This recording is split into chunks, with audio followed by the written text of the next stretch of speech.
Welcome to the 2014 edition of the 90 Degree Show, hosted by the Marching Podcast and Blog Talk Radio.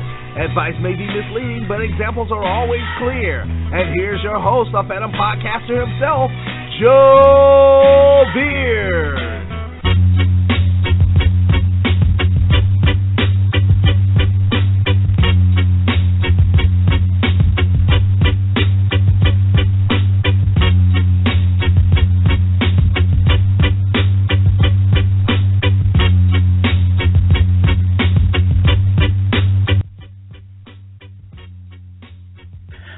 Good evening and welcome to the 90 Degree Show. I'm your host, Joe Beard, and happy to be of service for you tonight. Today is November 16th, 2014, 5 o'clock on the West Coast and 8 o'clock on the East Coast. We appreciate all those listening live and listening in podcast form, whether through Blog Talk Radio, our website, Facebook, Twitter, iTunes, YouTube, or whatever social media that you are on, or however you're listening to us tonight or in the future. At the end of the broadcast, if you decide you like the show, then we appreciate a donation to the network if you feel so in your heart, of course. Just simply go to themarchingpodcast.com and click on the donate button to help improve the show and help build our scholarship fund. All right. Tonight we have the SIAC championship matchup. We'll talk North Carolina Central. We'll talk Tuskegee, Albany State. And we'll talk tonight, too, about Savannah State. But I wanted to throw in Central tonight because we talked about them. But when we made the schedule before the season came in with our man Thurman Hollis, we didn't know that he was the director of the school. We did the chopping it up with Frankie Pollock. And he had a lot of support, a lot of his bros, a lot of support calling in, including Thurman. And we were like, well, what's going on? He said, hey, man, you know, I'm not at St. Aug, man. I'm at Central. So I said, okay. So that kind of changed things. So we kind of squeezed them in tonight. And we'll talk about that, too, here in the future. The Delaware states, the Bowie states, the Pine Bluffs, the schools we didn't get a chance to talk about this year. Rashad took it easy this weekend, so he had the wheels off this week, so we'll have a simple show tonight talking about the SIAC and Central and Savannah State. Now, there are multiple matchups every week, and we want to touch on them all. So you can help us by calling into the number you see there on your screen at 718-664-6025 and fill us in on the experience and the matchup that we did not see. You can call in to correct us on something or explain the feel of the crowd at the game and we're analyzing. Even if you disagree with all we're saying, please do so. This is the show for the people, and just like science, we want our show to go through as much peer review as possible. All right? While I turn this down, and then the MC came to live out the name. All right. So for the formats of the show, we'll announce who won the People's Choice Awards for last week. Go to the website at themarchingpodcast.com and vote on who won the matchup, and I'll read the winner here shortly. Bring in Rashad. We'll talk the SIAC. Second segment, we'll talk about North Carolina. We'll talk about North Carolina Central in the first segment. In the second segment, we'll talk about the SIAC matchup with Tuskegee and Albany State. Pretty good even matchup here in our segment. And in our final segment, our word on the street, we got a little news this week. Unfortunate news about Savannah State. So we'll kind of get into that based on what we heard. A good friend of the network, Otis Jefferson, one of the great HBCU videographers, tried to get a hold of him, but it's basically saying, hey, this hit me just like it hit you, so I try my best this weekend to call in and say something. But, of course, we got the fifth. We always got the beloved fifth, and, of course, when any type of band news or anything band-related goes on, there's something on the fifth, so we got there. So we'll read from that thread tonight and try to bounce things going on. And, again, like I said, we're just speculating. We don't know everything, but we'll toggle some dialogue about our beloved Savannah State. All right? So let's go ahead and get to our first commercial break. You can email the show at marchingpodcast@gmail.com, tweet us at marchingpodcast, or follow our blog the number 4, blog4.themarchingpodcast.com. If you are listening live and have a Blog Talk Radio account, you can log into the chat room and leave your comments there. Last and definitely not least, please check out the website, themarchingpodcast.com. Let's take the time to hear from our sponsors. Tonight's show is brought to you by Liquid Effects Photography, The Edge One Productions, Block Band Music and Publishing, bandhead.org. Let's take the time to hear from them now.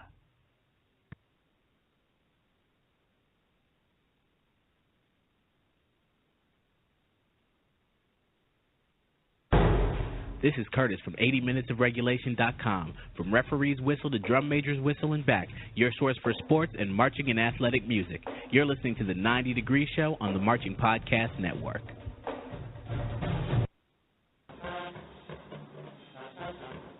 From photo shoots to graduation pictures, from probates to band footage, from pageants to yard shows, there's only one team you can count on, the Edge One Productions.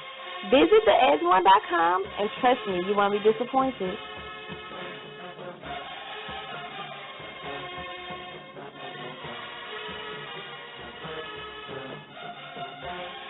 Having an anniversary party, birthday party, or better yet, you're about to marry that special someone? Liquid Effects Photography is the perfect choice to immortalize all your most special moments.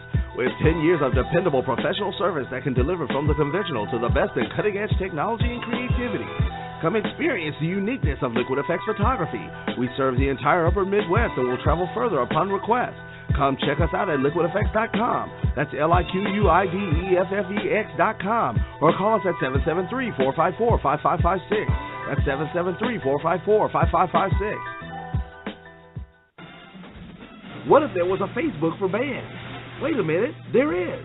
Bandhead.org. Bandhead.org is a social network for HBCU show bands. You can create your own profile and post videos, photos, and comments on bandhead.org. Need somewhere to post events, audition schedules, job postings? Check out bandhead.org. Are you recruiting for talent? Go to bandhead.org. Bandhead.org, a social network for bands.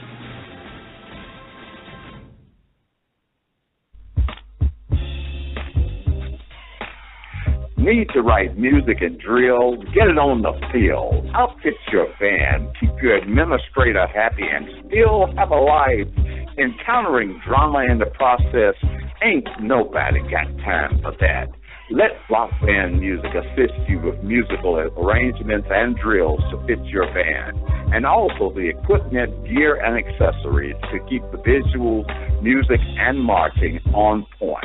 Contact blockbandmusic@gmail.com and see how this worldwide minority-owned business can uplift your band.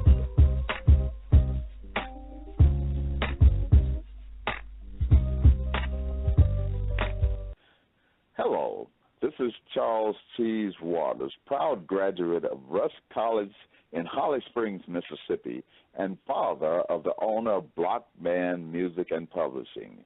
And you're listening to the 90 Degree Show on the Marching Podcast Network.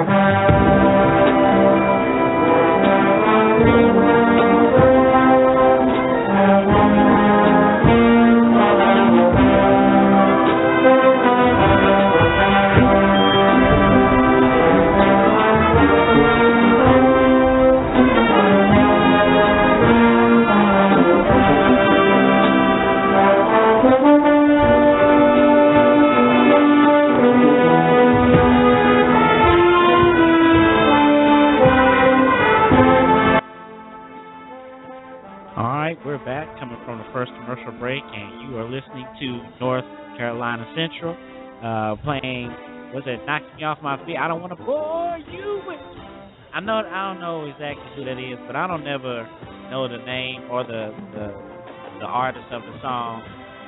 But it's North Carolina Central we listening to at one of their halftime shows this year, I believe against Norfolk. I'm messing up. I don't know that specifically either. But 718-664-6025. You listen to the 90 Degree Show, Week 12.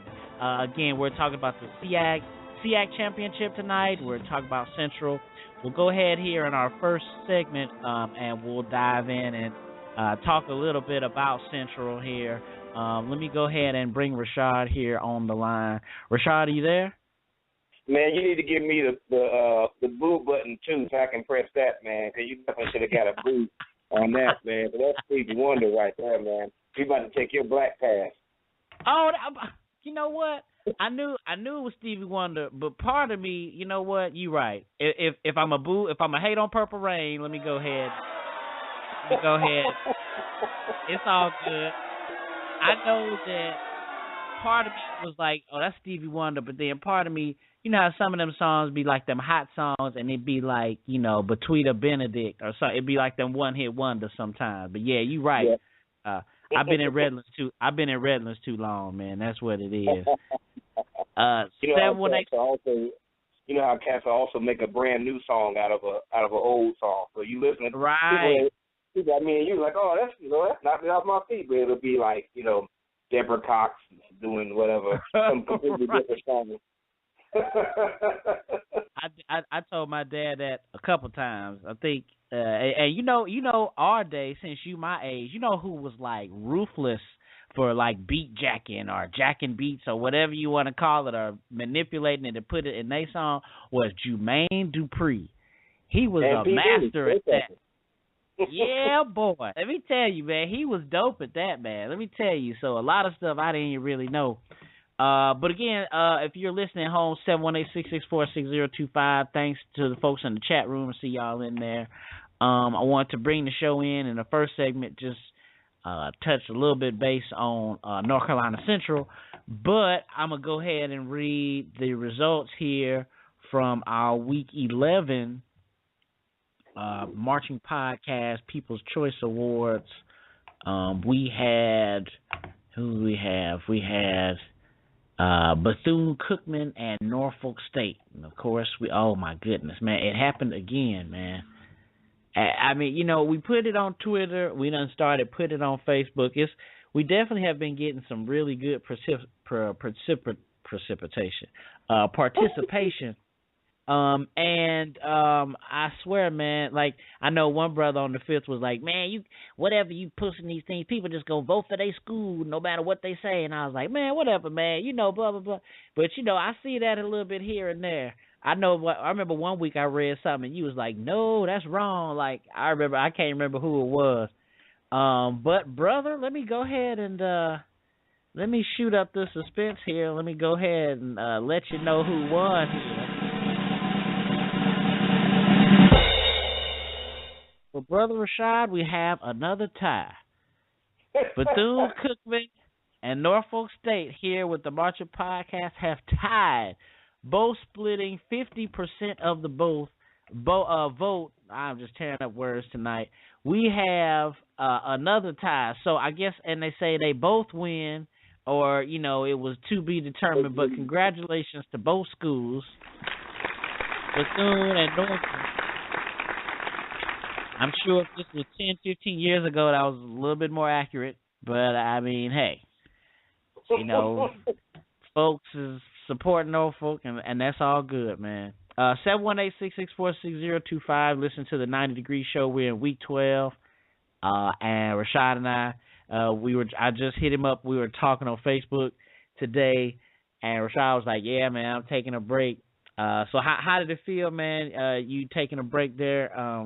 Not doing so much road tripping and, you know, so much judging and so much critiquing all over the place. It felt like a day to wash my clothes and take a nap. That's pretty good, man. Ain't nothing wrong with those days. You can actually catch up and get some of your own personal business done. Yeah. So tonight I thought, you know, we just touch base on Central. I know, like, I didn't want to play out some of the other bands that we talked about so much. But I also, well, you know what? Before we touch base on Central, I want to touch base. I want to try to see if you and I talk before the end of the year, or see how we'll do it. I definitely want to try to talk about all the bands. You know, I definitely don't want to leave anyone out, but because, you know, we all working and, you know, our current bandwidth of staff, we can only cover so much. But what band, I have to ask you, Rashad, what band have you seen, and I guess we haven't talked about on the show, but are you interested in or are you one to talk about? Outside of the bands that we've talked about this year?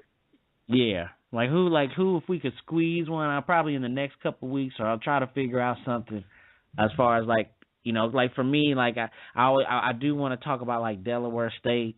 I do have their picture on my website. I do want to talk about them.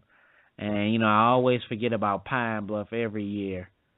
Sometimes Valley can kind of float in and out there, here or there, too, depending on who they play. But who do you think, man, like some of the bands we maybe have missed this year? Oh, I know we haven't talked about Fort Valley or Stillman's this year. But, we did talk, I think we did talk about Stillman or Benedict. That's who it is. You saw Benedict, right? Mm-hmm. Yeah, so who are some of the peoples, man? Well, you definitely named one of them, University of Arkansas Pine Bluff. I'm not going to call them, again, the greatest secret in show-style bands, but they're probably the most overlooked band in show-style bands, because UAPB, year after year, has a fantastic program, but nobody knows about it. And very little footage that reaches the national stage. But anytime we do see them, like at the Honda last year, like, oh, look at that. They're pretty good. And then they just disappear. They're like the Cape Crusader band. They just come in and snatch you up, and then they just back into the night. Definitely UAPB, and let me see here. As you were talking about it, I had it in my head probably some of the bands that you just mentioned. We did spend some time kind of talking about, or perhaps dogging, Mississippi Valley State last year, and they have a new band director, so it would have been interesting to see what they're doing this year. I'll just leave it at those two. Yeah, man, definitely. I mean, you brought up some good ones. I think on the award show last year, someone brought up Concordia. I know that Talladega was like on the hush hush, but there's another school that's like down there. No, we kind of touched on Edward Waters a little bit, but yeah, it's those schools, man. I ain't gonna lie, it's those schools that really make our program. It's easy to have your Jackson States or your Southerns or those other your Florida States or your Oklahomas. It's easy to have those programs, but it's your Morgan States. It's your Savannah States that I think to actually make the craft move along or actually, keep it going. Because it's those bands, it's those students that are marching in those bands that's making a difference, because they're not, the small, they're not the biggest bands. And I think that's why I like them, especially when they can come out with a good sound and be powerful and have a good book. That's exciting to see. And in a sense, that kind of a segue kind of rolling into the band we wanted to talk about in the first segment tonight was North Carolina Central. Shout out to new director T.D. Hollins. But I saw a couple of clips of Central this year. And they played Norfolk this weekend, and I didn't see any clips of that. We looked around for those, but I'm sure they'll come out, Monday, or like it's always coming out like Tuesday or Wednesday after the show. But Central, man, is, I mean, they're on a real come up. I think the band director that called in, I think his school was hosting the Battle of the Bands. He said that he really liked what Central was doing, and they are definitely better than what I saw of them a couple of years ago. I think we even talked about it maybe last year, that like, hey, we didn't talk about Central this year. I saw a clip of them and it was bad. You know what I'm saying? But this year they definitely got the chest out, and I love the hybrid thing. I keep expressing that here, but I love the East Coast bands bumping the hybrid style, and I really liked their drill. I thought that they had good energy, and I think that they marched really well. And so I really like the drill, like being half. They did pinwheels, so it was half like kaleidoscope, and then they did like the little made up little seashell looking formations, looking like the drum and bugle corps. So and that's really, I ain't gonna lie, if I've even put that out there, I really like the drill. I mean, that's essentially the marching band, other than the music they play. It's the drill. How you get out there and the formations you make. That's really important. That's essentially, I think that's what really can get the crowd's attention from a respect or textbook type of standpoint. But they have a good sound and decent sound for like the instrumentation that they have. And I think they can, like, they're paying attention to what's going on. Like, you can hear the melody and the different parts, and then you can hear, like, the background. So, they recognize who has the main part, who takes the lead, and they sound complete. They don't have as many holes in the phrases. That's something you and I kind of talked about, whether maybe the school doesn't know the music, or it's the arrangement or the instrumentation or conditioning. They didn't have as many holes in those phrases for their size. But I after seeing the bands tonight, I think Central and Albany State is probably a really good matchup, because I think that the instrumentation kind of was even between Albany State and Central versus like Albany State and Tuskegee, if I'm not already letting that out the bag a little bit.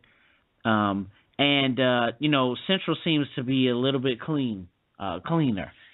I think that, mostly maybe their arrangements or whatever's going on, you can tell that they're paying some attention to detail, very similar to, like, you could tell the attention to detail like Jackson State, where Dow Taylor has came in and, he's putting that work out on the field. So that's what I thought about Central, but definitely a good band. I told DeLann today, I was like, yo, man, I mean, I'm hearing good things about you, and that's really good, because it's definitely a different band than what I saw a couple of years ago. What do you think, Rashad? I agree with that. As I mentioned before, pretty much when it's a band that I don't know and they're small, I hate you, pretty much, basically. You start out from a position of 8. And it goes, and then you have to prove yourself from there. And granted, of course, I've known Central Band for a long time, but when you have a new band director and you're small, I hate you again. So, right. I'm not the only one that does that. Come on, guys. But I actually really enjoyed what I heard. Like, from the very first note that they opened up, it was a very pleasant sound. It wasn't a whole lot coming at you, but a lot of coming at you. Right. Okay, that's kind of nice right there. North Carolina Central sound is kind of like, I've been trying to find exactly, the best analogy, but it's kind of like when you have something on your plate that you really like, but not everything on your plate is what you really like.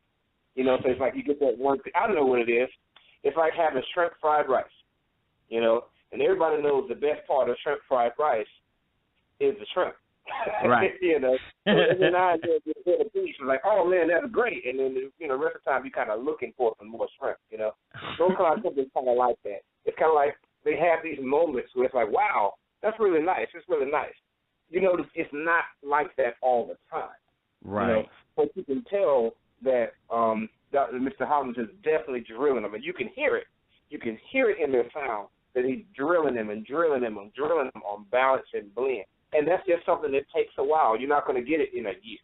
I haven't seen a band that can get it in a year, but you can tell the seed has been planted, and then next year it's going to be better. And then probably 2 years from now, you're going to be like, whoa, okay, wow, North Carolina Central. So I'm very pleased with that sound. It's very indicative of a Virginia sound, that going for tone quality over power, but it has a little bit of that. I think he's been in North Carolina long enough that it's not just tone quality, because there is some power to it, a little bit, but there is some power to it as well. So I'm definitely enjoying what I saw. As far as marching, the clip that I saw of them was kind of far away, so I really couldn't tell. how well they march. I know that in the past under Mr. Reed, they were really one of the best marching bands. Like when they were bigger, they were one of the best marching bands that I had seen because they can really march. Okay. But now it's a whole different thing. So we'll see what they can do with that. And my only other comment was perhaps hopefully they have changed that since the show that I've seen. But the announcing, and I saw this in Albany State as well. Veterans have got to remember that announcing is as important as everything else that you do. Yes. It is an unfortunate truth, that it doesn't really matter how much that you practice your different scales and all this type of thing. Your announcer can complement your show and take you to the next level, ego prod amplified, as they say, or they can sink you. And not that he was a bad announcer from the show that I saw, but it just wasn't great. Like, for example, it started out was like, all right, it's party time. And then, tweet. It's not party time. That wasn't party time. Party time doesn't start like that.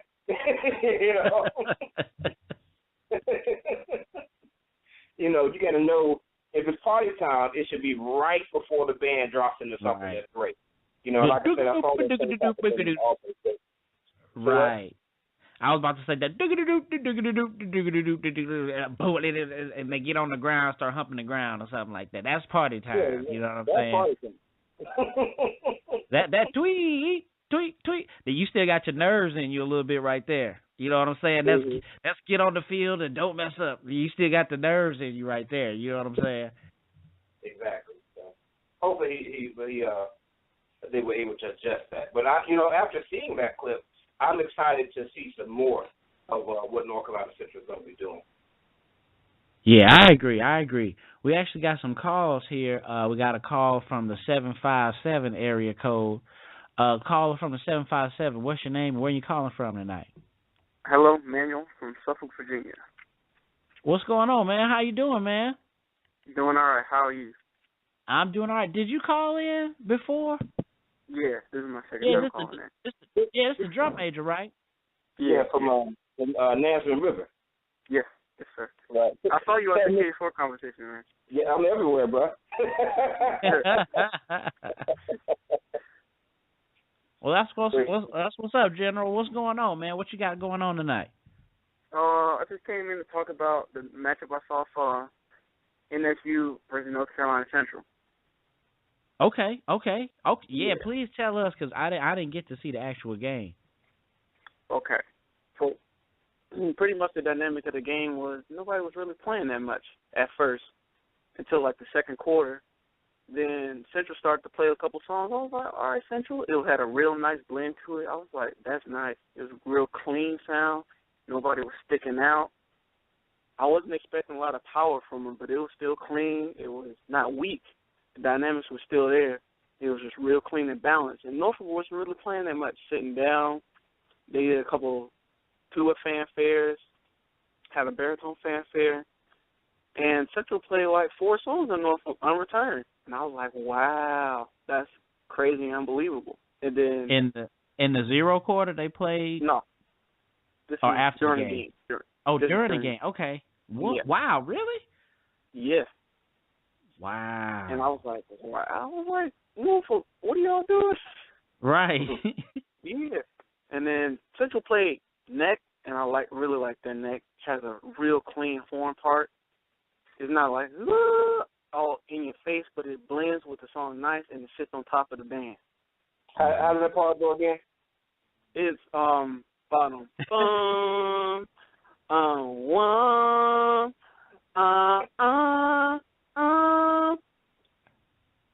It's real clean. Hidden pitches. There you go. I had a bad reception. Can you do that one more time?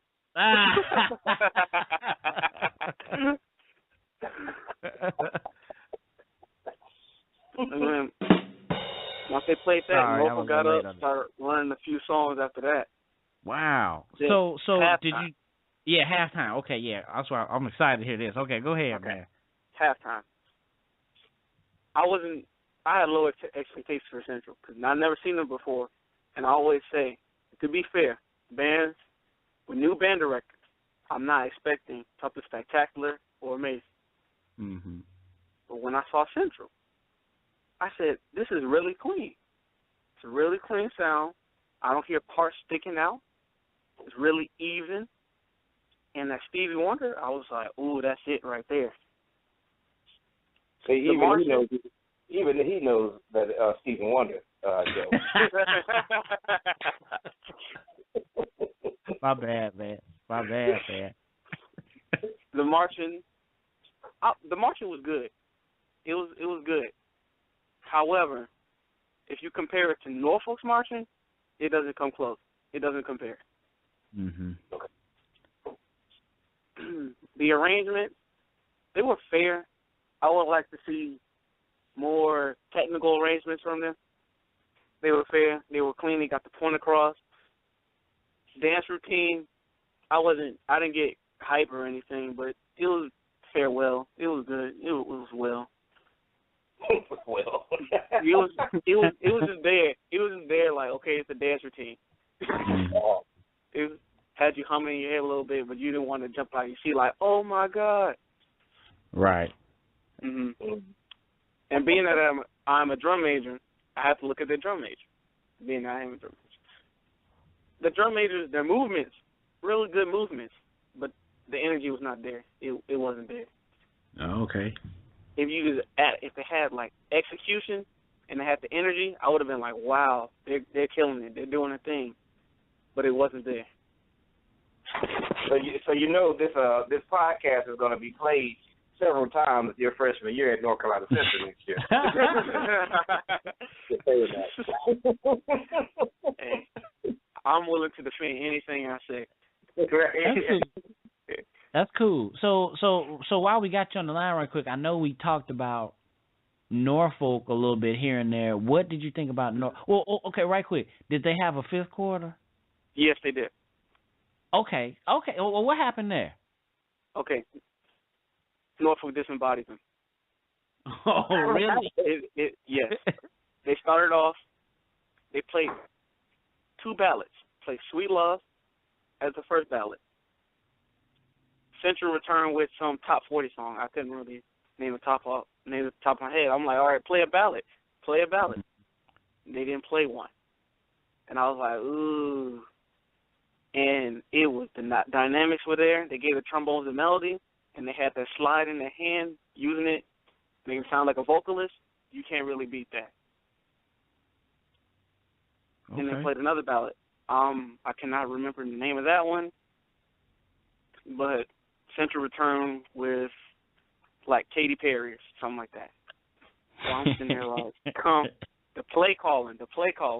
I heard y'all say it before, the play calling. That's what I wanted to hear from Central. Martin Podcast original right there. Yeah, man, for sure. And wow, that's a trip. Especially you said like when you were expecting like North, like what y'all doing? Like, you know, Central tried to get on them during the game, but I guess Norfolk was like saving it up or something. Yeah, that's what it seemed like. And then Norfolk played Tiger San Pedro and Dirty Diana. Wow. When Dirty Diana hit, I was like, oh, it's a wrap. Right there. Tiger San Pedro and then Dirty Diana. Yeah. And once Dirty Diana hit, I was like, oh, it's a wrap. Go home. Wow. Mm-hmm. Wow, that's the last up. couple rounds. Yeah. Now, to Norfolk's defense, you know, and Joe, this is something that I had seen. I didn't realize it at the beginning of the year, but I think the MEAC maybe has passed some tighter rules this year as far as bands playing, because like one of the things I was going to talk about a lot when I first saw A&T this year was A&T did not play at all. But then when I went to New Hampshire homecoming, I saw Mike Morgan, who was sitting to our left when it's part of the alumni band. They played several times, and Hampton only played like 1 or 2 times during the first half. And then us as the alumni band, we didn't play very much of that. So it may be something going on with who has possession of the ball and who can play when a certain team has possession. And I think that is starting to affect a lot of the games. I think that may have had something to do with it. I'm sure because you know how college football is. They do whatever they can and they play around with the rules to like change the game to fit what they want. I know like as far as like the pro game, usually like when like the home team has the ball, it's quiet. You know what I'm saying? That's like standard. So I'm sure that some teams or maybe some administrators want to say, hey, like when we at home, we want it to be quiet. So I'm sure, like you said, maybe it has something, like you said, maybe it's got something to do with who got the ball. Maybe if you have the ball, your band can play because it's your team. So maybe you work that out with your coach. You know what I'm saying? Yeah. So maybe that might have something to do with it, man. But hey, man, I appreciate it, man. Appreciate you calling in. You a 2-time, man. That's like triple plus platinum. You know what I'm saying? So we appreciate. I definitely will be in contact with you. I got the email, but definitely we're gonna start doing those chopping it up episodes back in January when I have a little bit more time and we're not in marching season and all of that. So I'll definitely be in contact, and we'll be spreading chopping it up here with you, man. But we sure appreciate you calling in and letting us know what happened. I probably keep you on. Yeah, man, I keep you on here for the rest of the segment until we move on to the SIAC, if that's cool. Probably just a couple more minutes here, because I think we probably got about like close to 6 minutes before we transition anyway. But we actually got another call, and appreciate the brother or young lady that is from the 734 area code you've been holding on for a while. What's your name and where you calling from tonight? Oh, what up? This is Jay from Detroit, man. Called in what's going on, man? What's going on? This is another triple plus platinum. What's going on with you, man? What up? Doing all right, man. Yeah, doing all right, man. I went on ahead and took a look at that North Carolina Central and Norfolk State, since that was the topic for the day. Okay. And what I got from it, man, I got the halftime. And it was a tubeless event. Neither one of them had any tubas out there. Wow. I agree with the young brother about the North Carolina Central. They had a nice balance, but there was no bottom. It was a house with no basement. The trumpets wasn't sticking out. They was blended in. Upper brass was real good. Baritones and trombones were kind of like off. It didn't sound like it went with the rest of the band. They didn't do a good job of control. I didn't hear any good tones. I didn't hear any warm tones coming from the baritone section on the field.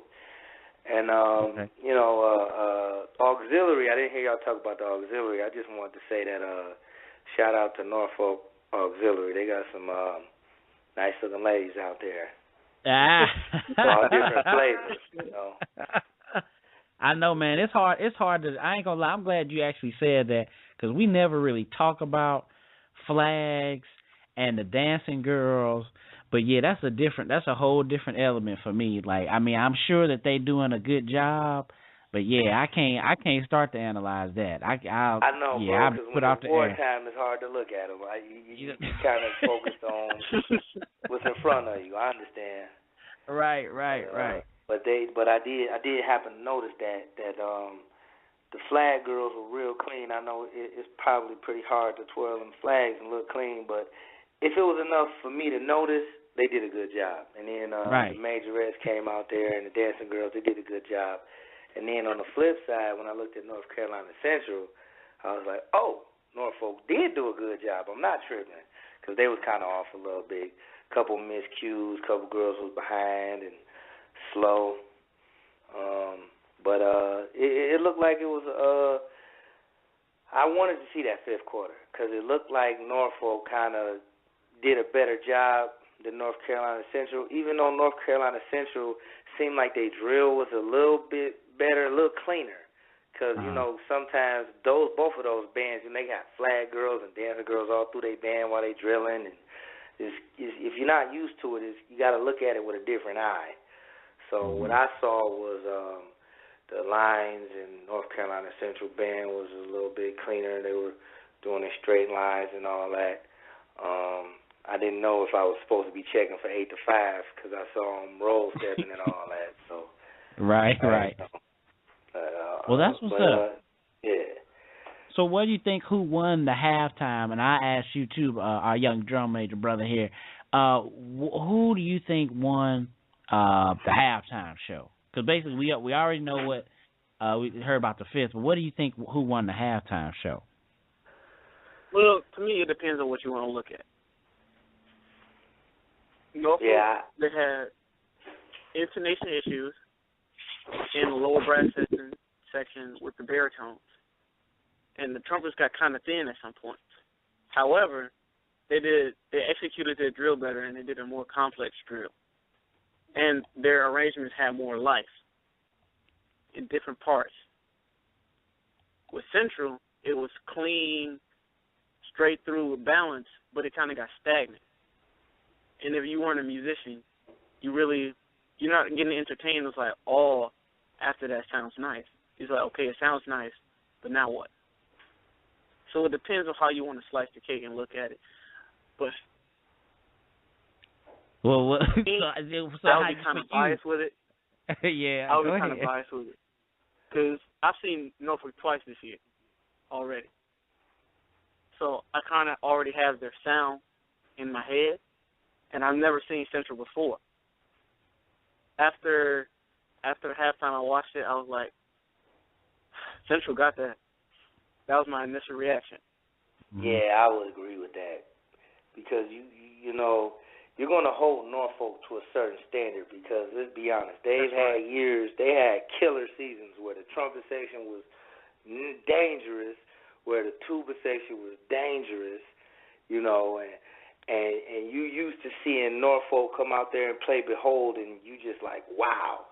So I didn't get that wow factor from Norfolk, and I got to hold them to that standard because, like you said, I've seen them before. I'm used to seeing a certain thing from them. And North Carolina Central, they were solid. They were solid. I can't say they were that much better, but they were solid. And Norfolk didn't deliver what I expected Norfolk to deliver. So I agree with him. I say North Carolina Central. Okay, that's what's up, man. We definitely probably post this one between that one and Albany State. I don't know, man. I know a lot of people talked about Albany State and Tuskegee too, but we definitely appreciate the two of you guys being on the show tonight. Were you guys able to check out the SIAC championship, or have you guys seen Tuskegee or Albany State this year? No, I haven't. No, not me. I saw wait, did I see Tuskegee? Isn't Tuskegee like really, really small this year? Yeah, they're small. They're not really, really small, but yeah, they're pretty small. Especially when you see them in the stands, they look little. You know, they spread out on the field. You know what I'm saying? Yeah, I can't remember if I saw them this year. I can't really say. Right now. But that's what's up, though. Yeah, Tuskegee when they have a good year, they're solid.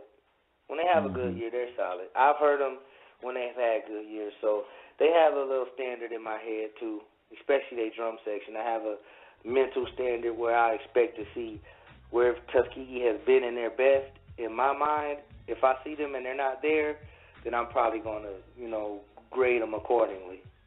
Right. Well, that's what's up. Well, we'll definitely be talking about them here in the next break. We sure appreciate the two of you guys calling in. Like I say, man, y'all can call in every week. And we'll definitely have a place for you here, Rashad, when I was just talking about that. But, yeah, you always got a place. Anyone, has a place on here, but you guys definitely have a place here on the show. And I'll definitely be hollering at both of you guys so, we can do the interviews. We always like to talk to people that marched in the band or future collegiate band members.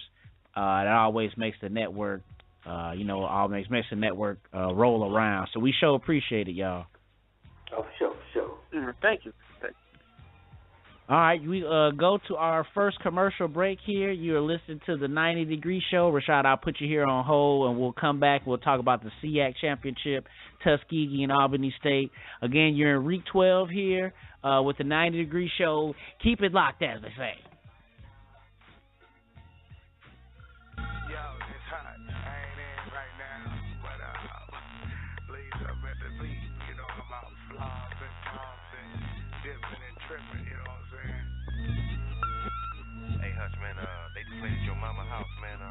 I don't know what they got. I'm broke, man. They looking for us, man. Call me over Peach's house, man.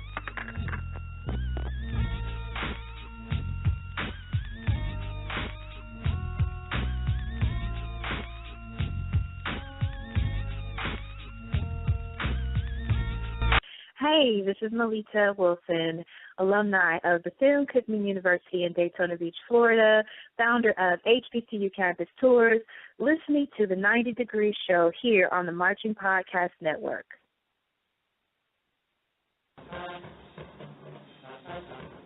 From photo shoots to graduation pictures, from probates to dance footage, from pageants to yard shows, there's only one team you can count on, the Edge One Productions. Visit theedge1.com and trust me, you won't be disappointed.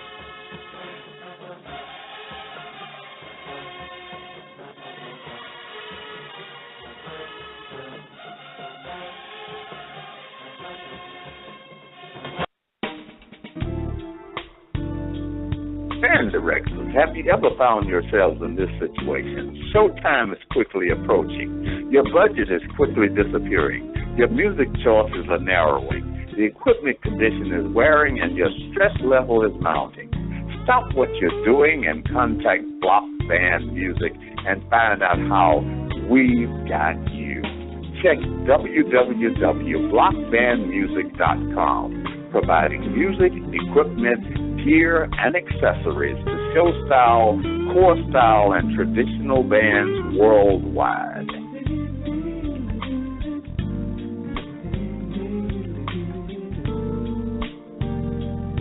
This is Natalie Kennedy Beard, Spelman College alumni, class of 1971.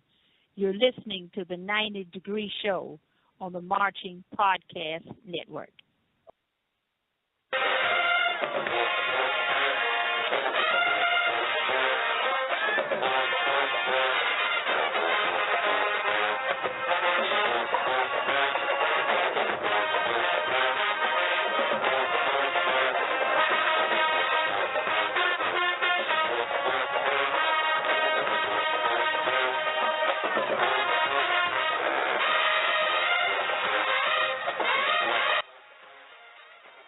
All right, we're back here ready to talk about the SIAC Championship, Albany State versus Tuskegee. You are listening to Albany State bring us in with Skin I'm In. I ain't going to lie, Rashad, as I bring you back in as someone who's just off with these names, for years, or probably, I'm trying to think, I, of course, got exposed to Earth, Wind, and Fire and a lot of that band music. Of course, my first year, Johnson C. Smith had a lot of songs in the book Earth, Wind, and Fire, all that old funk. And, of course, I got exposed to Skin I'm In. We didn't play it, but I think the game, South Carolina State, A&T, was in Charlotte there in 96. So, of course, I went to the game, and I think both bands played the song back and forth at each other. And, of course, I was like, oh, man, that song's dope. What song is that, dog? And someone said, Skin I'm In. And all I heard was Skin or Men. So, yeah, for years I'm running around talking about Skin or Men. Man, they play Skin or Men or something?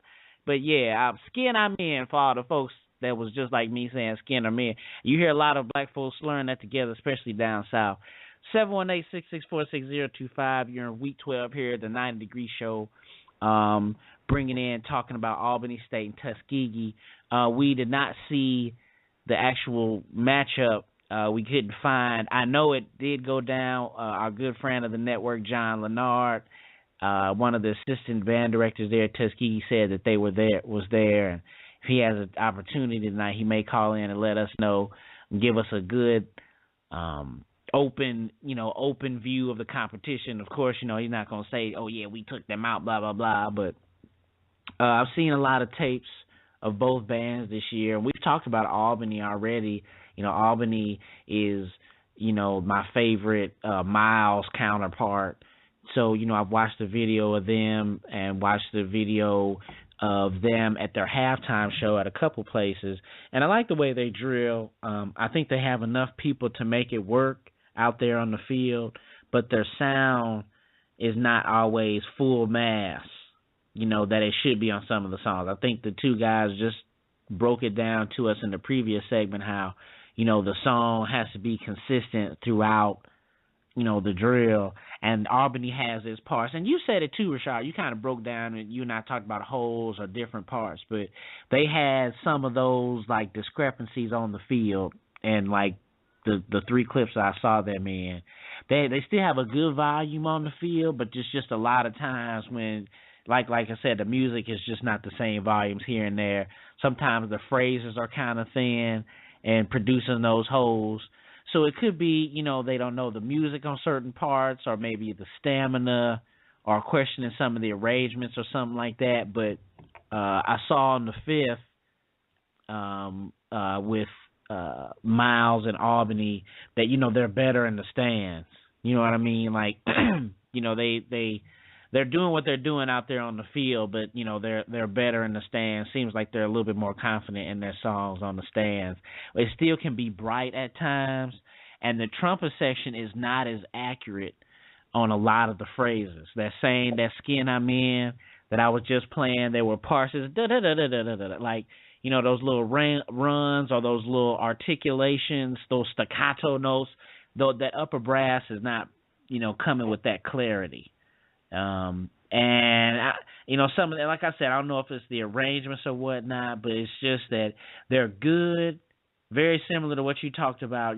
They're good for a little while, but then it's just other stretches where it's like, oh, like, damn, and then it's like your respect for them or your understanding them, it's like going down and down. It's that they're good, but it's like they can't sustain it throughout the time. Let's Stay Together, a lot of the songs I'm hearing, just, the lack of articulation, I think, is what keeps the flair. You know what I mean? What did you think about Albany, man? It's interesting that you would say some of the comments that you said, because I actually thought exactly the opposite. Okay. You started to say them in the stands. I was like, yeah, in the stands. Oh. Because I'm going to start my evaluation of them in the stands. However, it was similar. I just think that they are better on the field, actually. But in the stands, it's kind of like they nail the stuff that is easy. Like, tubas, I'm going to play these quarter notes now. Now I'm going to play these quarter notes. Now, this one, I don't know about that. But these quarter notes, whole note trombones, we're going to play these whole notes, let me tell you. But these trumpets, we might get a couple notes in that run, Right. And that's how a lot of this stuff was going. And Joe, I was going to say this, man. The more I watched that battle, that fifth quarter between Albany State and Miles, the more I like Miles. the more my respect for Miles College went up. When they played that X-Files, I was like, that's kind of pretty out there. So shout out to Brian Knowles and those Miles College people, man. I definitely would like to see those cats in person. But it's not about Miles State. Albany State, yeah. I mean, I think they did a decent job from what I saw of the play calling, responding back and forth. They definitely weren't intimidated by Miles, but they definitely didn't really know their music like they should. They just didn't really pay attention to that detail. They're not as bad as some bands when you're talking about paying attention to detail, but it's just like I said, the band, it seems like the band staff is not drilling into the band. Every single thing you play is important, because a band member is going to decide what's their priority. They're going to have a piece of music, and it's going to have some whole notes on it, and it's going to have some quarter notes, and it's going to have some 60-note runs on it. The band member, by default, is going to decide the quarter notes and the whole notes are more important. They don't want to make sure that the 16-note runs are accurate. And it's up to the band staff to say, no, we're going to get this until it's right. And everybody else in the band room is just going to have to sit here until it's right. And you can tell if that's what's happening, that paradigm has not reached the entire band. So. That's a really good point. That's a really good point. Thank you, sir. Thank you. When you drop paradigm in there, you got to, my man said that Norfolk was disembodying, I know. I got to put the words in there too, that word. But On the field, though, I thought they were much better. You know, in the stands, I was kind of like, you know, they're just whatever. But on the field, the same show that I saw, I was like, wow, this sounds pretty decent. It seemed to me kind of like that we've been talking about with A&T. They put a lot more time, in my opinion, on the field. That, you know, I most of the stuff I heard sounded decent. You know, because initially I was like, oh, North Carolina Central is definitely the best of these three bands that we're talking about tonight. But when I saw them on the field, I was like, oh, I think Savannah State is quite a bit better than North Carolina Central right now. So I was happy with them. I mean, I wasn't excited about them, but I was happy with them because, of course, I started from a position of hate. Right. But, you know, they proved themselves pretty well. I remember we were talking about doing this show, Miles College versus Albany State, and we never get, just like you said, we didn't see the clip until later. Matter of fact, this is my first time seeing the clip for the show that happened like 5 weeks ago. Right. So, right. I remember that the voting was, you know, kind of, it was pretty close if I'm not mistaken. And I remember you said, I thought that Albany State was pretty decent. I was like, But now actually seeing, you know, that after having seen Miles College, it probably was a pretty close battle on the field. Yeah, and I think that Albany, I was telling that night on the show, and I was telling Brian this, I think Albany steps up for Miles. You know, they know that's a blood rival, and, you know, when Miles is over there and, you know, has progressed like they have in the last couple of years, I think they bring the best out of Albany.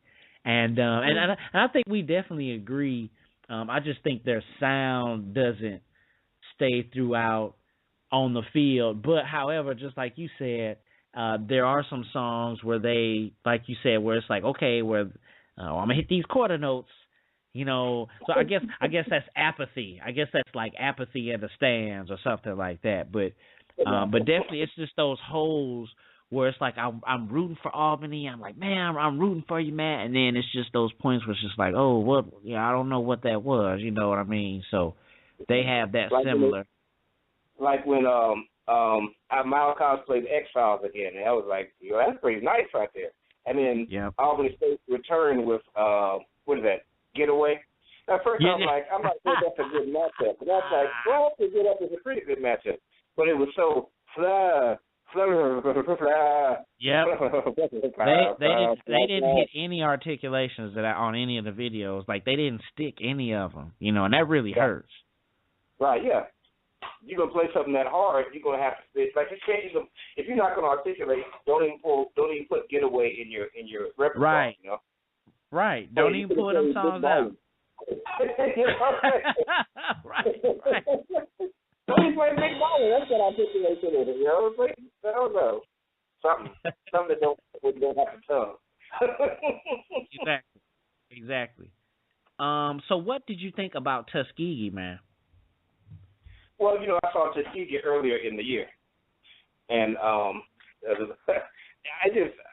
not really happy with where Tuskegee is right now at all. My comments about them are very same as I said about them early in the year. And actually, Joe, Tuskegee was the upset vote against Winston-Salem, where I was like, no way. Right. Even though the fifth quarter was good, but on the field, no. It's just there is just so much lack of attention to detail on the field. You know, the marching style is not similar. Horn position is not similar. How people play is not really similar right now. Even, I don't know, maybe it's just me. It didn't really seem like the uniforms fit people that well. I don't know. Did you notice that as well? Like, I feel I see something. Say what? I was gonna say I actually thought they looked better on the field than they did in the stands. Okay. But I'm talking about like how they like the actual uniforms and stuff. Like I don't know, like when you see somebody that's big on the field, like if you have the right uniform, they don't necessarily look big. They just look. Like Bethune. Like Bethune, they have a really good. I think they do that well, where they have bigger people in their band, but their uniforms look pretty uniform. Like they don't stick out. I think Bethune is a good example of that. And I know that people would listen to this and say, "Man, that's nitpicking right there," but it's really not, because that's really your goal as a band is to have the most uniformity as possible. And that starts with your uniform as well. And everybody looking good. And no matter what size of person that they are, uniform should fit them in a way that everybody looks uniform on that field to some extent, you know. Everybody should look like, I was going to say, everyone should look like the same person doing the exact same thing. Like, it should go back to old school Nintendo or Atari crowds. You remember how it used to be the same person throughout the whole, and they doing the same motion and stuff like that? Well, that's what the band should look like. It really should. Mm-hmm. Exactly. And you mentioned Bethune-Cookman. Of course, we all know that probably nobody does it better, you know, than Bethune, but there should be some of that. But that same type of mentality goes throughout the whole band. You just don't, on the field, you just don't see that level of, hey, let's make sure everybody's doing the same thing. It just kind of looks like, let's everybody get on the field and play something at the same time. Right. And that's kind of like my synopsis of them in the stands. I was gonna say that I was more impressed with Tuskegee on the field than in the stands. I thought that they marched okay, but like as far as when I'm thinking about marching okay, I think of course is, you know, people hitting 90s. But yeah, as far as the marching style, I didn't notice if it was different. I did like the drill that they did, where it was like the line in the middle, and then like the middle of the line, you know, triangled out, and then went in, you know. I did, like, of course, you know, me and the whole kaleidoscope thing. I liked that drill and the fact that their band was small enough that they kept the drill right in the center of the field like they did. I thought that was smart. But I thought that the matchups were kind of similar because Albany, I think they had more instrumentation, probably more guns than Tuskegee did. But, you know, just like, you know, we talked about with like the lack of the consistency, I felt like maybe Tuskegee was trying a little bit harder, or maybe they maybe got maybe a little bit more heart than Albany. But again, like when you hear them in the stands, it's kind of, I don't know if it's a lot of solo dogs, you know what I'm saying? There are at times like maybe some tuning issues or like instrumentation, or like you said, I think you were breaking it down, talking about like playing out of tune and playing in tune, you know what I mean? Like making sure that your band is like in tune, and then because as soon as the student gets out in the air and gets crunk and starts playing, they going to play, you know, they might be playing out of tune after that, you know. So, you know, maybe some of the intonation type of things I heard with them. But I thought I saw the fifth, speaking of Miles, Tuskegee had a fifth with Miles, okay. And, of course, Miles won. I mean, we've seen enough to know that. Come on there, Joe. That couldn't happen. Well, I mean, yeah. I mean, they Miles won, but I watched it, and you know, Tuskegee, you know, they had some flashes there that, you know, they had some promise, but again, maybe like some like the sound, or maybe two of the same horn, maybe the same note sounded different or something. It was a lot of things like that. A lot of things they're addressing, but I think they're rebuilding. But as far as maybe on the field wise, maybe they're using a lot of that template that, you know, they've been using for years and years. You know what I mean? And, you know, what you're talking about there, Joe, goes actually right back to North Carolina Central. Because, you know, when you're a big band, you don't really notice it when two people standing next to each other are playing a little bit out of tune. It's not noticeable because you get, you know, 42 trumpets and they're all a little bit out of tune. Overall, it might sound okay. But if you get 4 trumpets and they're, you know, a little bit out of tune, it's really noticeable. But that's what you don't hear with North Carolina Central, that same concept. You get a, you know, relatively small band, but you get people trying to play in tune, trying to play with each other. And so they're not really sticking out. And so they give you a much prettier sound, even though you have a small band still. Right, and that's definitely what you want. That's what you want. You know, you want to look for that with that small size. Because like you said, Rashad going to hate you when he see how small you are off gate. You know what I'm saying? So you got to have that pretty sound, you know, to come with it. So I guess basically what we saw, and I know like you said, you weren't really impressed with Tuskegee on the field. I'm guessing Albany would probably beat them at the halftime. What do you think about in the stands?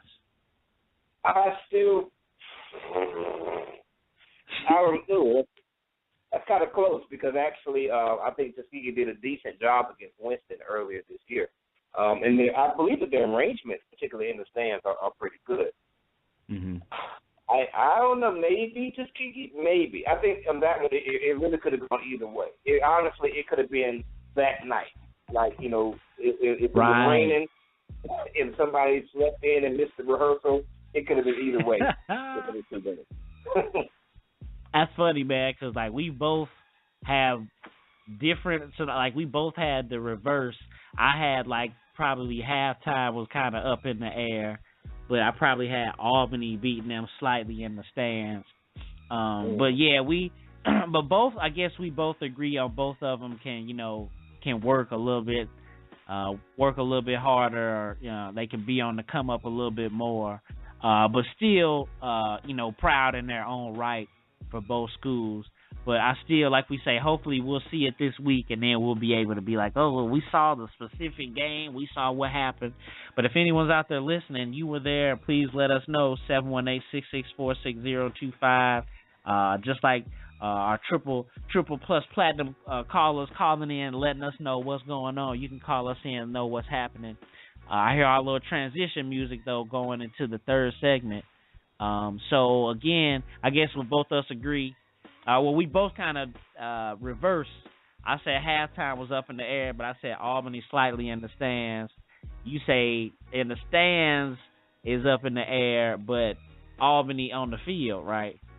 Right, exactly. Right. Okay, so that's what's up, man. So we'll see which voting we'll have out there this week. This one or Norfolk and Central, because it actually was a really good synopsis from the two of those guys. And I guess we just missed the clip.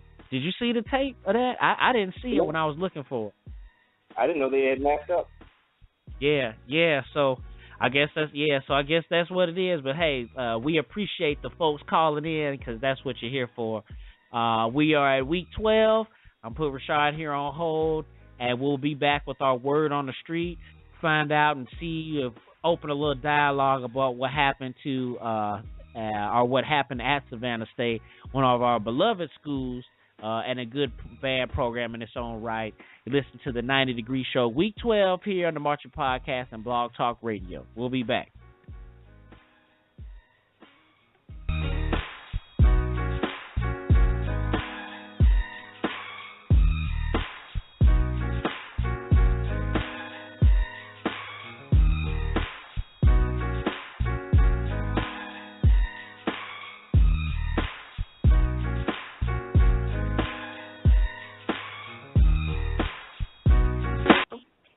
Janice Craig Hartsfield, proud Spelman College alumni, class of 1964, and you're listening to the 90 Degree Show here on the Marching Podcast Network.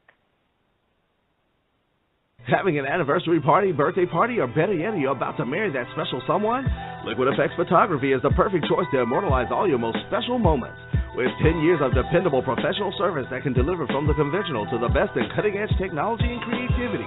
Come experience the uniqueness of Liquid Effects Photography. We serve the entire upper Midwest and will travel further upon request. Come check us out at liquideffects.com. That's LIQUIDEFFEX.com. Or call us at 773-454-5556. That's 773-454-5556. What if there was a Facebook for bands? Wait a minute, there is. Bandhead.org. Bandhead.org is a social network for HBCU show bands. You can create your own profile and post videos, photos, and comments on bandhead.org. Need somewhere to post events, audition schedules, job postings? Check out bandhead.org. Are you recruiting for talent? Go to bandhead.org. Bandhead.org, a social network for bands. Hello, this is John Needham II, proud graduate of Dillard University, class of 2000, and owner of N2 Fitness, where you can purchase your workout gear at www.n2fitness.storeenvy.com. You are listening to the 90 Degree Show here on the Marching Podcast Network.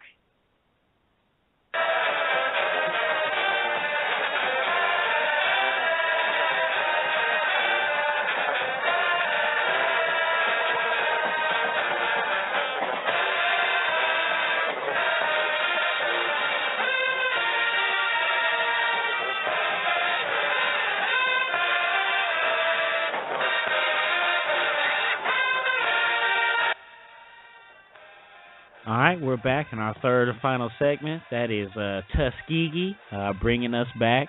One thing I was thinking while they're playing, and Rashad, I'm bringing you back on the line. One thing I was thinking about Tuskegee, I didn't say in the analysis, a lot of their arrangements seem repetitive.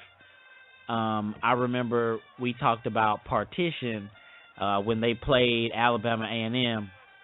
And like you said, that, you know, that song kind of like repeated over and over again. Even the song that we're listening to now, it was a lot of repetition.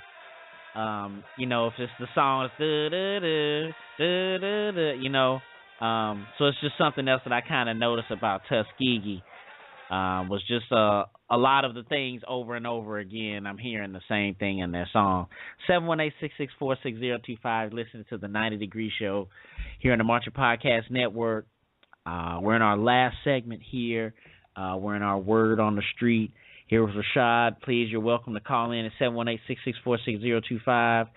You're in the chat room. Please feel free to leave your comments. Definitely wanted to find out what we could find out as far as what happened down at Savannah State. Apparently, the band program has been suspended indefinitely at Savannah State. Our friend of the network, Otis Jefferson, like I said, probably won't get a chance to call in. But the news we heard, I think our man Kevin Poteet, or Potee, whatever, he's always posting stuff there on Facebook.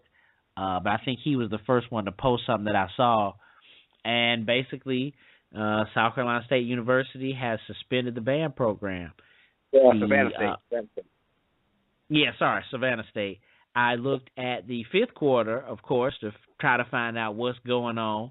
And our man, I think it's Dub 305, I guess the 305 is Miami, I guess, someone down there, I'm guessing, posted Savannah State administrators have suspended its band program because violations of the university's student code of conduct. According to an email sent by Associate Provost Kimberly Holmes, the decision is a result of an ongoing investigation that uncovered evidence of violations by some band members. The university band is an academic program funded by the Division of Student Affairs. Credit-bearing music classes will continue. Okay. Then he actually posts the article here down at the bottom, and it's from the Tiger's Roar, so it's Savannah State's paper. But yes, basically saying the same thing that I read just a second ago. Then, of course, Golden Horn puts on here via Facebook, it's the word on the street, you know what I'm saying? A tenor drummer who had a series of health issues chose to participate in extracurricular activities, parentheses, the good green, or reefer, weed, whatever you want to call it, which caused his own untimely demise. Holy snap. He didn't show up to the band room to go to SCSU. When they returned, one of the band girls had to get a football player to kick his door down. That's when they found him. He passed during the early hours of Saturday morning. So he had been dead over 16 hours. Oh, my God. I didn't know somebody died. Okay. Now, the rumor has it that, holy snap, P5H, a smoking frat, yes, a weed frat, was involved. It is true. We don't know, but it's floating around that P5, that he did P5 that night. So I'm guessing it's some type of pledging or something to get back. The SSU band staff has been fired until further notice. Good Lord. And speaking of just as an adult, you think about all this stuff, these young knuckleheads running around, and then you turn around and lose your job over it. I'll never forget when we were always, well, I can say we were always in trouble, but when we were, I think in the late 90s, I think when Mr. Bethea got in trouble from someone that was crying to their parents about something that happened in the band room, it was the same thing. I remember Dr. Liddell being upset, and I remember yelling at us, saying that same type of stuff. You guys run around here doing this stuff on your own, you can get us fired. We have children, you know what I'm saying? We got people to support. Wow. So I had no idea someone died, and I had no idea that people been fired, okay? The band is still performing today, but not for the rest of the season. This was yesterday. So they performed yesterday, but that was it. Students met with the administration asking about the band staff, but administration avoided answering those questions. Rashad, what do you think about what you heard so far? Or have you heard anything else? Howard, yeah, I'm exactly with you. I'm on exactly the same plane. Unlike with Tuskegee versus Albany State, we're on the same page here. That's wild, man, and it's hard for me to know what to think because every time you get a new piece of information, your knee-jerk reaction changes. First off, fans suspended. Oh man, Hazen. They shouldn't have been doing that. Then it's like, wait, broke the code of conduct. What the heck does that mean? Oh wait, somebody died. Oh crap, that's crazy. Wait a second, he died on his own in his own room by himself. What? So it's kind of, First of all, let me slow up and just say, this is horrible. This is terrible. That a person had to die, and regardless of what happens to the band program, that is a highly unfortunate thing, and I really feel for his family and and his fellow bandmates that knew him. Man, that's terrible. That's not what you went to college for. So for those of you out there who are trying to experience that, who go to college to go experience something like that, that's not what you're in college for. You're in college to change your life and change the future of your whole family, not to go and do something stupid. And that's very, very sad that happened. And I hope that it is not something that hurts or destroys the band program. It does sound, somebody put it, somebody commented, how can you be fired until further notice? I don't think that's supposed to be how it's supposed to work. I think you're supposed to be, put on leave or, suspended until further notice. Right, until further, right. Further notice. Well, one thing, I'm sorry, go ahead. Because at this point, it does sound like, that doesn't really sound like anything to do with the band. It was just somebody that was in the band. Because, obviously he didn't pass out at the game, like the Jackson State North Talker's very last comment on the fifth quarter said, it is premature to say that this didn't have anything to do with the band. So I guess we'll have to see what happens as the news comes out. Yeah, I know that, okay, so Dub 35, that might be our man, James McDaniel. He posted something here, and I'm just noticing because of his signature. He said the student died in the early morning on the game with South Carolina State 16 hours earlier. Purple Phi haze or Smoke Phi smoke is not connected to the band. I'm just there.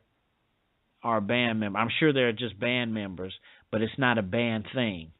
The school responded impulsively, but I can't imagine what school wouldn't. I think James really hits a really good point there. This is just after Robert Champion. It ain't really technically just after, but, a lot of those students are just now getting sentenced or just getting their punishments dealt with. I know the one guy has a year. He's a year in jail now. He's going to spend the whole year in jail. Has changed his life, but I think you make a really good point, and it's something that, you know, I'm glad that the young guy, forget his first name, our drum major that called in, you know, he's going to school next year. I'm sorry, go ahead. Emmanuel, yeah. You know, he's going to school this year, but it's definitely important to remember for all of you young kids that are going to school next year, you know, these things can happen. You know, when you go away home from college, it is definitely a responsibility, but you definitely have to keep your head on the swivel, so to speak. You know, one thing that I noticed, and Rashad, I'm sure you can attest to it too, that when you go to school, it's kind of almost like an extension of high school on some degrees, because like people get clicked up. You know, like people get cliques in college, and it'd be like, you know, they homeboys, oh, this is our crew. You know what I'm saying? In college, you know, so these smoke by smoke folks, they ain't no different. I think when I was at Smith, me and my boys, we were the bad boys. You know what I'm saying? And, you know, these girls were the divas. And then these dudes, shout out to these dudes, 40 Deuce, for life to the heart or something. So they were like, this 40 Deuce. He's like 40 Deuce. So it's like that stuff can happen. Those clicks happen, but it's just when it's like, I tell you, when stuff complicates where it's like, oh, you got to do this to get in, you know what I'm saying? Or you got to do all this like backflipping to like, you know, and maybe something happened. And you know, this guy, but that's the thing, we don't know. I guess what I'm saying to Emmanuel and all these young kids, you know, you don't know what it's like to work and have a child and don't get sleep for the first 4 years of your life, and then do all you can to send them to college, and everyone knows that your parents raised you and they still can't make you make the right decisions. But then something like that, you know, you get involved with something that could take your life. That's that's a hard pill to swallow for any parent or for anyone. And maybe a lot of the young people don't understand it until they have children. But you know, one thing, like you said, Rashad, you going to college, you know, make sure that you get your books. Make sure that you get number one, you get your 3.0 or higher GPA. And you make sure that you kind of, like you say, keep your head on a swivel, or you try to maybe have an antenna up about some of the things that you're going through or some of the things that you see. And definitely these cliques or this peer pressure, it's very similar to like, you know, junior high school or high school. It happens the same way in college. You know what I mean? You know, this hazing thing that we beating each other up, and even in the bands, that's a lot of peer pressure too, you know. So Rashad, anything else about that, man? I mean, like I said, it just continues to be just such a horrible thing, and I'm really feeling you, man. I hope that a lot of young people really heard what you said just then. You know, just I'm thinking about that myself. Like, wow, imagine, you know, because I don't have any kids, but imagine spending so much of your time trying to be a blessing to another person and to really send them on their way. You know, for them to go out there and make you proud. You know, so young people, go out there and make your parents proud. Don't get involved in things that are dumb. Like, remember what you're in school for. You're not in school to fulfill your life. You know, you're in school to be a blessing to yourself. You know, to be the fulfillment of your parents' dreams, and then now to start your own dreams there, or to start the process of fulfilling your own dreams. You know, not to get in there and be involved in things that'll take you away. And granted, you know, most of us, I think, know that, you know, marijuana is not something that's going to take you, for the most part, it's not going to be something that's going to take you away. But it can mess you up as far as your school is concerned, your education, and you know, your life overall. And this young man, it seems like, with his additional health condition, it was even further a no-no. So, I guess we'll find out. Go ahead.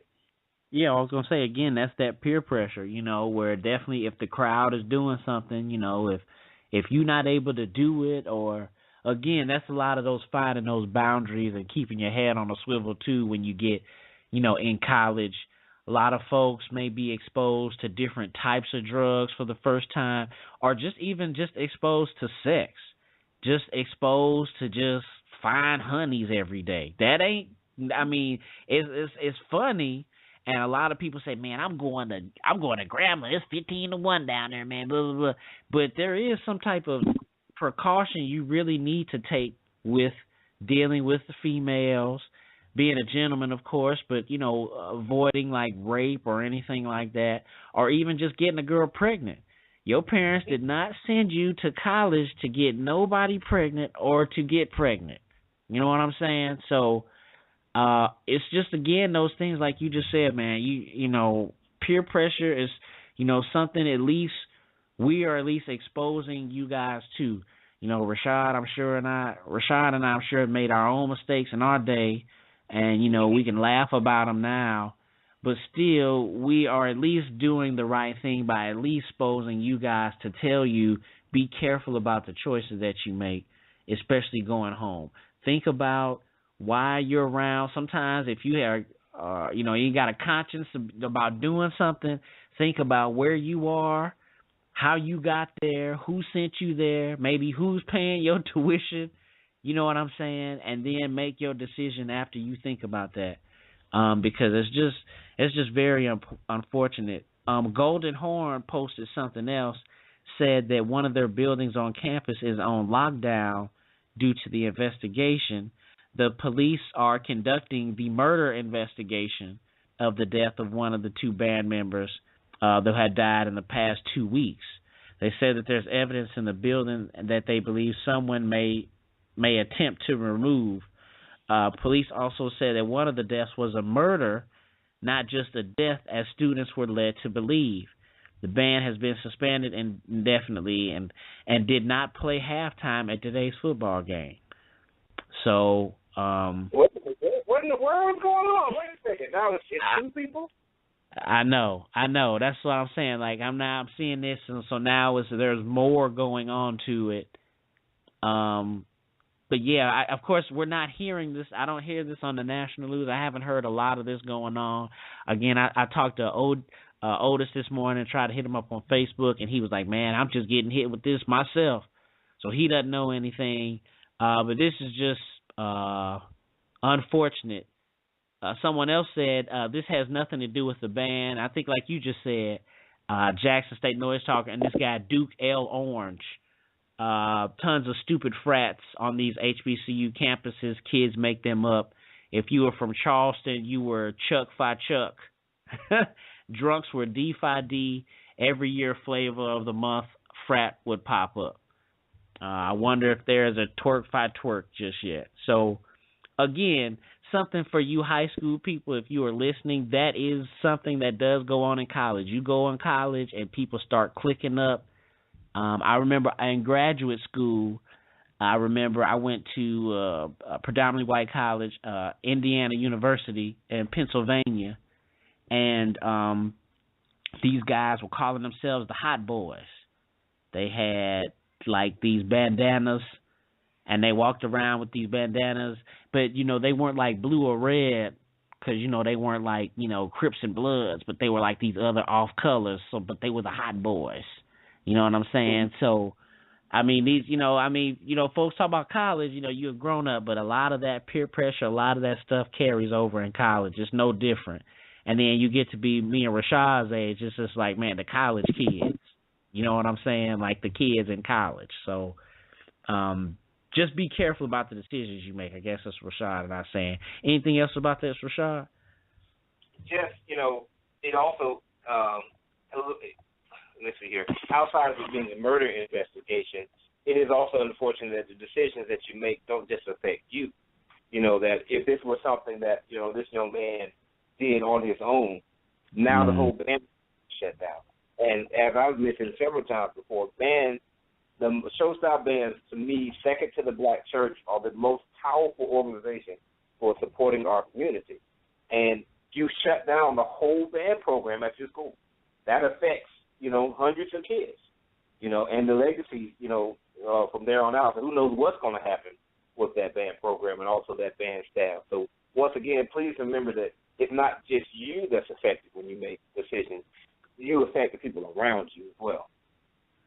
But, wow, that's pretty powerful. That's very powerful, especially if you are in these bands. Like, you know, if you are privileged enough, just like they say, you privileged enough to play professional sports, you are privileged to be in a show style band. You heard Rashad just say you are in probably the second or probably 1A and 1B of powerful ambassadors to our community. You out there being in your uniform, marching, you are a part of something much bigger than just the Fifth or even the Marching Podcast or just all of that in general. You are an ambassador and you represent so much more for our people and our community. You know, right. You are really like you say, you are really the point guard. It's not Magic Johnson and it's not Chris Paul. It's really these show style bands who actually then graduate and then they can be with Rashad, you being an arranger, and then you're able to go out and deliver over 200 songs to other band programs to help that band director to then associate with those children who then grow up and then be band directors. It's the cycle, you know what I'm saying? And that's how powerful it is. So definitely let's think about that while we have that on our chest, or like when we out here marching or when we doing our things. We represent so much more for our community. So let's be careful and let's be cautious, even to the degree of where we bringing folks in, where we got to, like, you know, put people through so much hazing and all that. Maybe think about that and what Rashad and I are saying tonight. Think about that and maybe your process. Maybe you don't have to hold somebody's head underwater for the length of the drill or something like that. You know what I'm saying? All this stupid stuff. Oh, my God. I mean, you know, just anything. I mean, people be diabolical. You know what I'm saying? I hear all type of stuff. And, of course, you can't really bring it up here because then somebody will try to do it. You know what I'm saying? But like Rashad said, this ain't just about you. You know what I'm saying? You carrying that uniform, you representing probably the slaves and folks who, you know, couldn't have an education, or people who did all type of things just so they could walk across the stage to have a piece of paper to say that they accomplished something at the end of the day. So let's be a little bit more cautious of that. Rashad, so I give it to you to close out. What's going on with Block Band Music before we wrap out the show? Well, man, it's kind of hard to follow that, man. I mean, we've got Christmas music. On a lighter note. Right. But man, it's been a great marching season. It seems to me like it's at least for the high school part of it, for the competitions and things. That portion of it is wrapping up. So now we are just doing our best in order to support bands as they move into parade season and even concert band season, because you know this is a year-round thing. So we're just making sure that we're there as well. We've got a ton of Christmas music, and my guys are putting out even more, like Santa Baby by Eartha Kitt, and Santa Claus is Coming to Town, just the original regular version of that, and the cool arrangement of Joy to the World, which is kind of made for the second line Louisiana band. We got plenty of stuff, man. So we just want fans to continue to know about us and to support us as we are doing our best to support them. We've been all over the nation this year, supporting show-style bands, going to the events, sponsoring trophies and things like that. We just did nationals last week. That was cool. Joey drove all the way down to Atlanta and came all the way back on the same day, me and Shay. Wow. So that's what we do for show-style bands, because I believe what I say when I say they support the African American community so much, and I want to give back to them. And I just hope that they will support us, because we are the ones that are supporting them. You know, this last comment here. This last weekend was a national competition for show style bands. You know how many music companies were there? How many? 1. Wow. Block Band Music and Publishing. To me, it goes to show. Do these bands do they know what's going on? Not bands, I'm sorry, these companies. Do they know what's going on? If they don't know what's going on, do they care to find out what's going on? And if they do know what's going on, do they care enough to be there? Because I mean, every time that you watch DCI Championship, you're seeing Remo. I'm not going to name your name. Sorry about that. But you see the names of all of these companies, you know, all over the place, you know. But you don't see any of them anywhere when it comes to show-style bands. Yet, there was like 17 bands there. I got the list right in front of me right here. It's probably more than that. Looks like about, yeah, I guess about 17, no, about 20-some bands there. So that's at least 2,000 kids. Well, at least 1,800 kids, you know, and millions of dollars worth of equipment. You know, these companies should be there, but that's okay. If they're not going to be there, Block Band will be there, and we just want people to support us as we're supporting them. And that's perfect. I'm glad you said it like that too, so that people understand, you know, who is supporting these bands and where they need to go, you know, to give back. If, you know, anyone wants to know how to give back, you know, you basically heard it. You know, you can contact Block Band Music and Publishing. You can donate here to the podcast. But this is our central here. Donate to the fifth quarter. But and like the CMB said, we all we got.